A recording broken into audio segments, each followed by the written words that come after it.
जय हिंद दोस्तों, स्वागत है आपका अपनी केमिस्ट्री की क्लास में। आज हम पढ़ेंगे कार्बन तथा इसके यौगिक। इस चैप्टर को आज हम शुरू कर रहे हैं। चलिए हम सबसे पहले कार्बन को समझ लेते हैं कि कार्बन क्या होता है। देखिए कार्बन का ये संरचना होता है इस तरह का। आप संकेत जानते होंगे कि कार्बन का संकेत क्या होता है। तो इसका संकेत होता है C और इसका परमाणु संख्या आपका 6 होता है। यह एक तरह का अधातु है। कार्बन क्या है? एक अधातु है। कह रहा है कि कार्बन एक महत्वपूर्ण अधातु तत्व है जिसकी परमाणु संख्या कितनी होती है? 6 होती है। तो आपने इसका स्ट्रक्चर देख लिया, इसका संकेत देख लिया और परमाणु संख्या क्या होता है और ये एक अधातु है।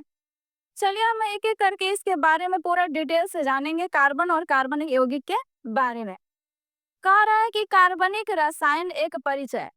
हम इसे परिचय करवाते हैं कि हम कहाँ कहाँ इसको उपयोग कर रहे हैं, कहाँ कहाँ हमें ये हमारी लाइफ से जुड़ा हुआ है। कह रहा है कि कार्बन पृथ्वी पर 0.02% है पाया जाता है। आप अपने पृथ्वी की बात करें तो आपके पृथ्वी पर कार्बन की मात्रा कितनी है? 0.02%। वही आप हवा में अगर देखेंगे कार्बन की मात्रा जो वातावरण में अवेलेबल है, जिसे आप सांस के रूप में छोड़ते हैं या कई जीव जंतुएं छोड़ते हैं सांस सांस के लेने के बाद, तो वायु में कार्बन डाइऑक्साइड CO2, तो ये में भी कार्बन मौजूद है, CO2 में भी कार्बन है, तो रूप में 0.03%। ये एग्जाम में भी आपका पूछता है कि वायुमंडल में कार्बन की मात्रा कितनी परसेंट अवेलेबल है, तो आपका होगा 0.03% पाया जाता है। कार्बन की मुक्त अवस्था में देखिए कार्बन दो अवस्थाओं में पाया जाता है, एक मुक्त और एक संयुक्त। मुक्त मतलब कि आपको दिखाई देगा कि मतलब ये कार्बन का प्रूफ है, कार्बन चीजों से बना हुआ है। लेकिन कुछ चीजों में कार्बन के आपके पता नहीं चलेगा कि हाँ ये चीजें कार्बन से बनी हुई है। तो मुक्त अवस्था में आप देखेंगे तो आपके पास हीरा है, फिर आप ग्रेफाइट देखते हैं जो पेंसिल में हम यूज करते हैं, और कोयला तो आपने देखा ही है जो हमने ईंधन में उपयोग करते हैं। इसी तरह से हमारा नेक्स्ट है कि कार्बनिक यौगिक का उदाहरण। आप अपने लाइफ में देखिए कि कितना कार्बनिक यौगिक का उपयोग कर रहे हैं। समझ लीजिए कि अगर कार्बनिक यौगिक को पृथ्वी पर से हटा दिया जाए ना, तो हमारी जिंदगी ऐसा हो जाएगी, मतलब जैसे चांद पर जीवन विहीन है ना चांद, उसी तरह से पृथ्वी भी जीवन विहीन हो जाएगी। इस पर भी कोई जीव जंतु का अस्तित्व नहीं रहेगा। आप एग्जाम्पल में देख लीजिए, बहुत सारे हैं। आप चीनी खाते हैं उसमें भी कार्बन अवेलेबल है। आपके पास जो खट्टे पदार्थ खाते हैं उसमें सिट्रिक अम्ल जो ये नींबू वगैरह में पाया जाता है, ये भी कार्बन इसमें भी होता है। एसिटिक अम्ल जो देखते हैं आप, इसमें भी कार्बन, बहुत सारे चीजों में कार्बन अवेलेबल है। तेल या वसा जो हम लोग यूज कर रहे हैं इसमें भी कार्बन की मात्रा उपस्थित होती है। यूरिया जो आप खेतों में यूज कर रहे हैं इसमें भी कार्बन है। इसी तरह से बहुत सारे जीवन के हमारी चीजें हैं जो कार्बन के बिना नहीं है। इस अध्याय में मुख्य रूप से कार्बनिक यौगिकों का ध्यान में कराया जाएगा, मतलब अध्ययन हम करेंगे। कह रहे हैं कि कार्बनिक यौगिक का महत्व है, हमारे जिंदगी में कितना इंपॉर्टेंस रखता है कार्बन। तो हमने अभी बताया ना आपको कि कार्बन अगर हटा दिया जाए ना अकार्बनिक यौगिक पृथ्वी से, तो पृथ्वी और चांद की तरह जीवन विहीन हो जाएगा। तो देखिए जीवन में हमारा कह रहे हैं जीवित प्राणियों के निर्माण में आवश्यक है कार्बन। जो हमारी जो सेल है, जो शरीर की सबसे छोटी इकाई है कोशिका, उसमें भी कार्बन अवेलेबल है। कार्बन की सही इसमें भी कार्बन अवेलेबल है और इसके बनने में कार्बन का योगदान बहुत महत्वपूर्ण है। मांसपेशियां जो हमारी है इसमें भी कार्बन है। फिर डीएनए जो हमारा बना है, जिस जेनेटिक्स है हमारा, जिससे हमारा एक दूसरे से डीएनए ट्रांसफर होता है, मतलब इंसान का बच्चा इंसानी होगा। ये सब कुछ क्या होता है? कार्बनिक यौगिक का ही बना होता है। जो हमारा ब्रेन भी कार्बनिक यौगिक अवेलेबल है इसमें भी।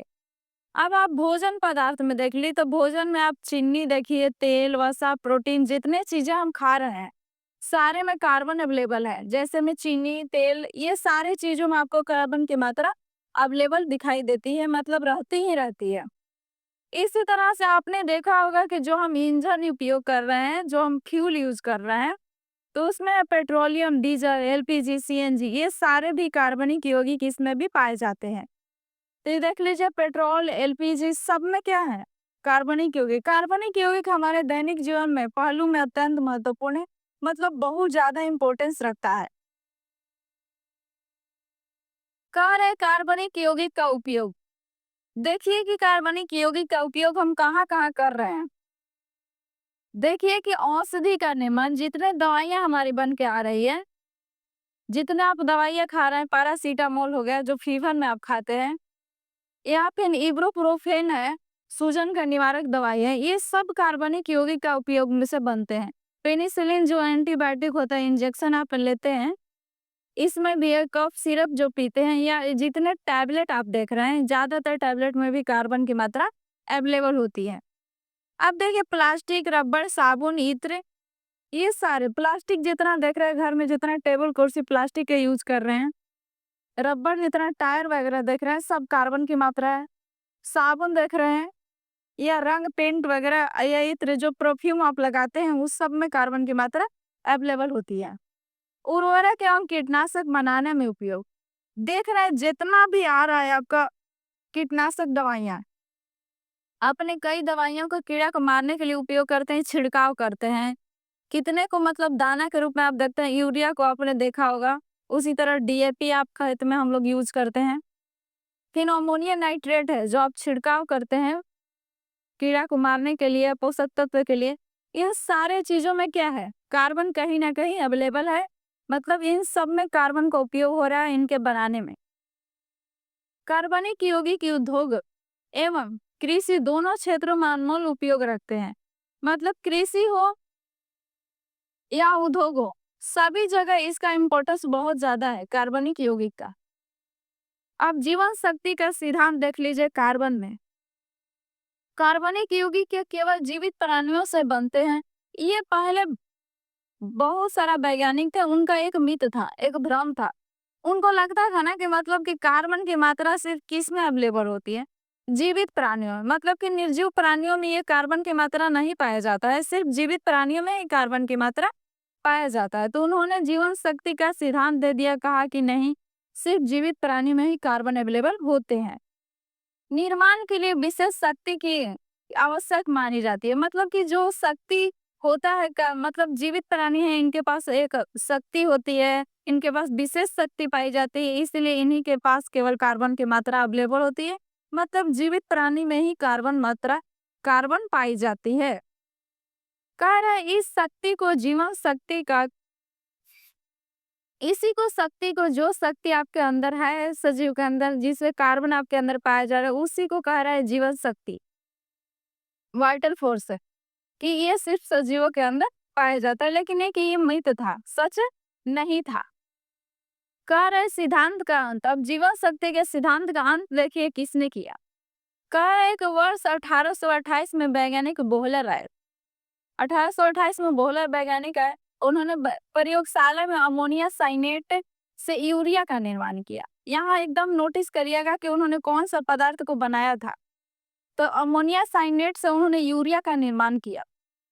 देखिए यहाँ अमोनिया साइनेट हो गया, इसको गर्म करके उन्होंने यूरिया में कन्वर्ट कर दिया। इसको प्रयोगशाला में उन्होंने बहुत सारा इसका टेस्ट किया। इस सिद्ध हो गया कि कार्बनिक यौगिक प्रयोगशाला में भी बनाए जा सकते हैं।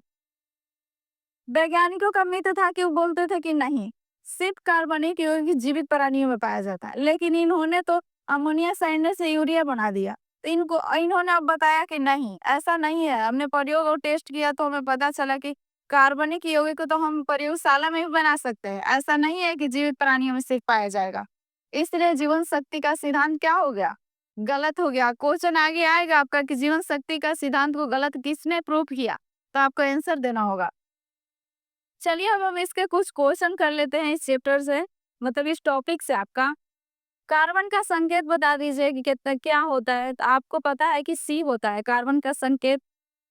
कार्बन की परमाणु संख्या कितनी होती है, तो इसका परमाणु संख्या 6 होता है। निम्न में से कार्बन की मुक्त अवस्था में कौन सी है। मुक्त अवस्था में जो आपके सामने अवेलेबल हो सकती है, तो ये आपका हीरा होता है।